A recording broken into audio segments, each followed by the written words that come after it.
મીઠી મધુરી વાત 58 વચનામૃત મધ્ય પ્રકરણનું 29 તારીખ 12/2/2026 આ વચનામૃતમાં સ્વામિનારાયણ ભગવાન પોતે વાત કરે છે. શ્રી કૃષ્ણ ભગવાનના સ્વરૂપને વિશે જે ભક્તનું ચિત્ત અતિ આસક્ત થયું હોય તેના આવા લક્ષણ છે. શ્રીજી મહારાજે વાત કરી છે સીધી કે શ્રી કૃષ્ણ ભગવાનના સ્વરૂપને વિશે જે ભક્તનું ચિત્ત અતિ આસક્ત થયું હોય તેના આવા લક્ષણ હોય છે. હવે લક્ષણ આવે ને તે પહેલાં આપણે બીજી વાત એક જોઈએ. કદાચના કથા આમ જ પૂરી થઈ જશે. વાત કોણ કરે છે? સ્વામિનારાયણ ભગવાન પોતે. શું કીધું? કે શ્રી કૃષ્ણ ભગવાનના સ્વરૂપને વિશે. હવે જો જેના દિલમાં, દિલ એટલે હૃદયમાં, હૃદયમાં એટલે મગજમાં અવતાર અને અવતારની ભેદ રેખા સ્પષ્ટ ન હોય તો અહીંયા એવું જ માલુમ પડે છે કે શ્રી કૃષ્ણ ભગવાન એટલે ગોલોકવાસી, એવું સાબિત થાય. પણ એવું નથી, અને અમારે મનની વાત પણ નથી. મોટા મુક્તો જે વચનામૃતના રહસ્યને સારી રીતે જાણતા હોય એની આ વાત છે. એની પાસે સાંભળેલી, એને લખેલી, જે વાંચેલી એ વાત છે. હવે મોટા મુક્ત એટલે જે અનુભવી મુક્ત, અનુભવી એટલે ધામમાંથી આવ્યો હોય એવા મુક્ત, એટલે આપણે એને એમ કંઈક સત્પુરુષ એમ કહી શકીએ. અને વચનામૃત મધ્યનું 13 એમાં કીધું સત્પુરુષ પ્રગટ થાય અને એના મુખથી આ વાત સમજાય. એટલે 100% અહીંયા શ્રી કૃષ્ણ ભગવાનના નામનો નિર્દેશ કર્યો છે. મહારાજને કહેવાની વાત એમ છે કે અમારા સ્વરૂપને વિશે. જો મહારાજ પોતે એમ બોલે અમારા સ્વરૂપને વિશે તો એમ થાય પોતે પોતાની વાત કરે છે. એટલે અવતાર શ્રી કૃષ્ણ એનું નામ નિર્દેશ કરી અને મહારાજ વાત કરે છે. અહીંયા હજી એક સમજવાની વાત છે. મહારાજ વાત કરે છે, કોની આગળ વાત કરે છે?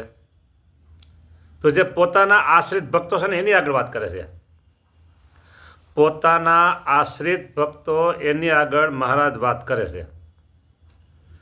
તો દરેકના ચિત્તની વૃત્તિ કયા સ્વરૂપમાં હોવી જોઈએ એ સ્પષ્ટ ખબર પડી જાય બધાને, સ્પષ્ટ સમજાય એવી વાત છે. સૌને એમ જ હોય કે આપણે તો આપણા ઈષ્ટદેવના સ્વરૂપમાં વૃત્તિ રાખવી છે, એમ જ બધા હોય. જેનું ભજન કરતા હોય, જેના આશ્રિત હોય એને ભગવાન સ્વામિનારાયણ પ્રત્યે લગાવ હોય. ના એમ મહારાજ એમ કહે છે કે શ્રી કૃષ્ણ ભગવાન સમજવાનું આપણે એ કે શ્રી કૃષ્ણ ભગવાન એટલે સ્વામિનારાયણ ભગવાનના સ્વરૂપમાં વૃત્તિ રાખવાની વાત છે. ચિત્ત વૃત્તિ, ચિત્ત અતિ આસક્ત, એમાં આસક્ત કરવાનું છે.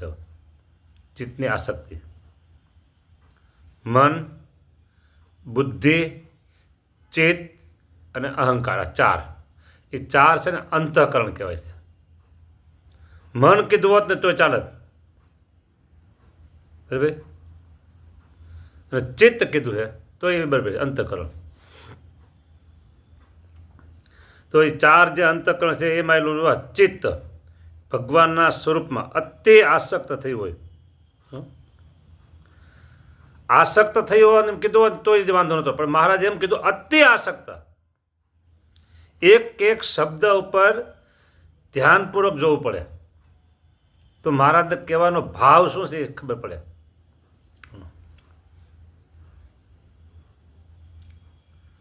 સ્વામિનારાયણ ભગવાન પોતે બોલે છે અને પોતે પાછા શિક્ષાપત્ર એમ કહેતા કે પોતે પોતાના મોઢે પોતાના વખાણ કરવા નહીં. તો અહીં પોતે પોતાની વાત પાછી કરે તો એમ થાય કે તો ભવિષ્યમાં આજે ને જો કાલે વિરોધ કરનારા જે કોઈ હોય, ભગવાન સ્વામિનારાયણનો વિરોધ કરનારા જે કોઈ હોય તો એ આમાંથી ખોટ કાઢી શકે, પણ દીકરાઓ કોઈ ખોટ કાઢી શકે નહીં, એવું ભગવાન સ્વામિનારાયણ બોલ્યા છે. હા, ભગવાનના સ્વરૂપને વિશે જે ભક્તનું ચિત્ત અતિ આસક્ત થયું હોય તેના આવા લક્ષણ છે. અતિ આસક્ત, બરાબર. હવે અતિ આસક્ત તમને સમજાવવું હોય ને તો મારે એક લૌકિક દ્રષ્ટાંત લેવું પડે. લૌકિક દ્રષ્ટાંત લેવું પડે. સમજો, લૌકિક દ્રષ્ટાંત એવું છે, લોકનું દ્રષ્ટાંત લોકની જ વાત હોય, એમાં બીજું કંઈ હોય નહીં, પછી છતાં તમને સમજાય જાય સારી રીતે, એટલે આ દ્રષ્ટાંત દેવું પડે. ગમે નહીં પણ છતાં તમને સમજાવવા માટે દેવું પડે દ્રષ્ટાંત. તાજા લગ્ન થયા હોય અને પાછા પ્રેમ લગ્ન, ઓલા નહીં, બરાબર, એકબીજા ભગાડીને બધું કરતા હોય, ખોટા લપરાની જેમ. અને પછી થોડાક દિવસ ભેગા રહીએ અને પછી અઠવાડિયું જુદું પડવાનું થાય. ફક્ત અઠવાડિયું જુદું પડવાનું થાય. જુદું પડવાનું એટલે ક્યાંક પ્રસંગે કંઈક જવા આવવાનું થાય. એકને જવાનું થાય, એકને ન થાય જવાનું. અથવા તો જે છોકરી હોય એને એના પિયર જો રાખે તો જવાનું થાય, ન રાખે તો પછી ગમે ત્યાં ટૂંકમાં અઠવાડિયું બેને જુદું રહેવાનું થયું. ત્યારે બેયના મન એકાબીજાને કેવા આસક્ત હોય એમાં. હા, બરાબર. દિવસમાં 5 થી 10 વખત તો ફોન કરી જ જોવે. બધી તમારી વાતો છે. એને કહેવાય આસક્ત. એકાબીજાનો મન એકાબીજામાં આસક્ત થયા છે. આ આસક્તા લ્યો. એવી રીતે નહીં, પણ એથી ને અનંત ગણું મન ભગવાનના સ્વરૂપમાં આસક્ત હોવું જોઈએ. મન એટલે ચિત્ત. કોનું? તો ભક્તનું. તો એ ભક્ત કેવા હોય તો એની વાત હવે મહારાજ કરે છે. જો, પોતે માર્ગે ચાલીને અતિશય થાકી રહ્યો હોય ને બેઠું થવાની પણ શરીરમાં શક્તિ ન રહી હોય અને તેવા સમયમાં કાંઈક ભગવાનની વાર્તાનો પ્રસંગ નિસરે તો જાણીએ જે એક ગાવ પણ ચાલ્યો નથી. આવો સાવધાન થઈ ગયો. હા, એવો સાવધાન થઈને તે વાર્તાને કરવા અને સાંભળવા ના અતિશય તત્પર થઈ જાય. વાત કરવાનો પ્રસંગ આવે તો વાત કરે, અને કથા કદાચ કરવાનો પ્રસંગ ન હોય અને થાકી ગયા ને એમ બરાબર હાલીને આવીને અને ત્યાં કથા વાર્તા થતી હોય તો તરત સાવધાન થઈને બેસી જાય સાંભળવા. બોલો, બેઠું થવાની પણ શરીરમાં શક્તિ ન રહી હોય અને તેવા સમયમાં કાંઈક ભગવાનની વાર્તાનો પ્રસંગ નિસરે તો જાણીએ એક ગાવ પણ ચાલ્યો નથી. એવો સાવધાન થઈને તે વાર્તાને કરવા અને સાંભળવામાં અતિશય તત્પર થઈ જાય. અથવા બીજી વાત આવે છે, ગમે તેવા રોગાદિક કરીને પીડાને પામ્યો હોય, બહુ રોગ કંઈક આવી ગયો એવો, પીડા બહુ હોય, દુઃખ, અથવા ગમે તેવું અપમાન થયું હોય ને તેવામાં જો એ ભગવાનની વાર્તા સાંભળે તો તત્કાળ સર્વે દુઃખ થકી રહિત થઈ જાય અને વળી ગમે તેવી રાજ્ય સમૃદ્ધિને પામીને અવરાઈ ગયો હોય એવો જણાતો હોય અને જે ઘડીએ એ ભગવાનની વાર્તા સાંભળે તો તે ઘડીએ જાણીએ એને કોઈનો સંગ જ નથી થયો. એવો થકો જે ભગવાનની વાર્તા સાંભળવામાં સાવધાન થઈ જાય એવી જાતના જેને વિશે લક્ષણ હોય તેને એ ભગવાનને વિશે દ્રઢ આસક્તિ થઈ જાણવી. જો છે ને ગજબની વાત.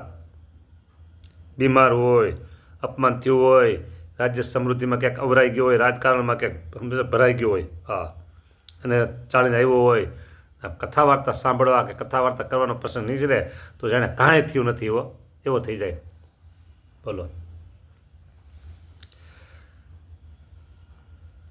પછી મુક્તાનંદ સ્વામીનો પ્રશ્ન આવે છે, એ પ્રશ્ન આપણે કાલે લેશું. હવે મારા ગુરુદેવ મને યાદ આવે છે. છેલ્લા લગભગ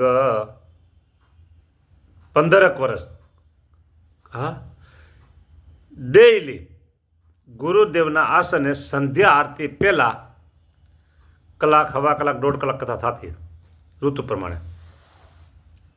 એમાં ઘણા બધા શાસ્ત્રો વંચાના.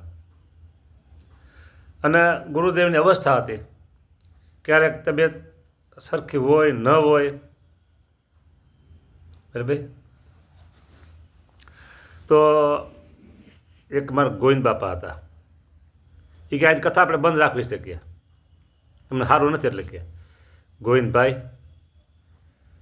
તમને ખબર ન પડે, મારી દવા જ કથા વાર્તા છે કે કથા બંધ ન રખાઈ ગયા. સારું. ફરી ક્યારેક એવું હોય ને તો એમ કે કથા વાર્તા ચાલુ રાખશું, તમને સારું નથી પણ ચાલુ રાખશું, પણ તમે વચ્ચે બોલતા નહીં કાંઈ, અને હોતા હોતા સાંભળજો. હા, સેટી ઉપર હોય એટલે કે ગોવિંદભાઈ હોતા હોતા ન સંભળાય તો બેવજો, પણ બોલતા નહીં કે. એ પાછા આખા બોલાતા અને સામે એના જીવ મળી ગયો એટલે ત્યારે કે બોલતા નહીં કાંઈ, અમે ખાલી વાંચશું. હા, અને વાંચવાવાળા બોલવું છે બોલશે, તમે બોલતા નહીં કે ભલે કે એમ કે.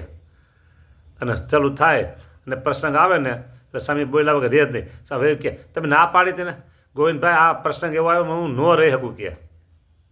હા, એટલે ગુરુદેવનું મન એટલું અતિ આસક્ત હતું, ગમે તેવા પ્રસંગો હોય પણ કથા વાર્તામાં સાવધાન થઈને. ક્યારેક થાક્યા હોય, આવશે આવ્યો, બહારથી આવ્યો, કથા વાર્તામાં બેઠા હોય તો આમ બેસી જાય, હલવાનું નહીં, ચલવાનું નહીં, કાંઈ નહીં, હાથમાં ગૌ મૂકી હોય અને માળા ફરતી હોય, આજુબાજુ આમ કંઈ જોવાનું નહીં, સતત માળા ફરતી હોય અને એક ધારું કથામાં બેઠા હોય. આસક્તિવાળા પુરાણી સ્વામી હતા, જોગી સ્વામી હતા, આવા મોટા સંતો બધા હતા. ધીરે ધીરે જોયેલી વાત છે. જય સ્વામિનારાયણ. અહીં કથાને પૂરી કરીએ છીએ.